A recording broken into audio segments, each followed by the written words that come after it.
নতুন উপদেষ্টা হিসেবে শপথ নেয়া KACR আবরার। অন্তর্বর্তীকালীন সরকারের নতুন উপদেষ্টা হিসেবে শপথ নিয়েছেন অধ্যাপক CR আবরার। ৫ মার্চ বেলা ১১টা ৬ বঙ্গভবনে উপদেষ্টা হিসেবে শপথ গ্রহণ করেন তিনি। তাকে শপথ বাক্য পাঠ করান রাষ্ট্রপতি মোহাম্মদ শাহাবুদ্দিন। শপথ গ্রহণ অনুষ্ঠানের শুরুতেই জুলাই গণঅভ্যুত্থানে নিহতদের স্মরণে ১ মিনিট নীরবতা পালন করা হয়। অধ্যাপক CR আবরার শিক্ষা মন্ত্রণালয়ের উপদেষ্টা হিসেবে দায়িত্ব পালন করবেন।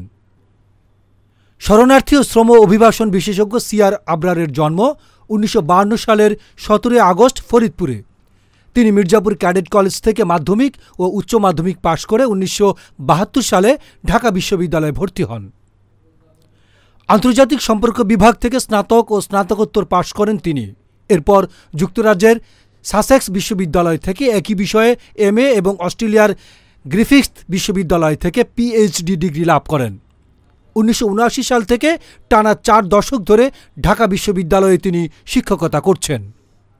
অধ্যাপক CR আবরারকে নিয়ে বর্তমানে অন্তর্বর্তীকালীন সরকারের প্রধান উপদেষ্টা সহ মোট উপদেষ্টার সংখ্যা হল ২৩ জন। ডেস্ক রিপোর্ট, গণমানুষের আওয়াজ।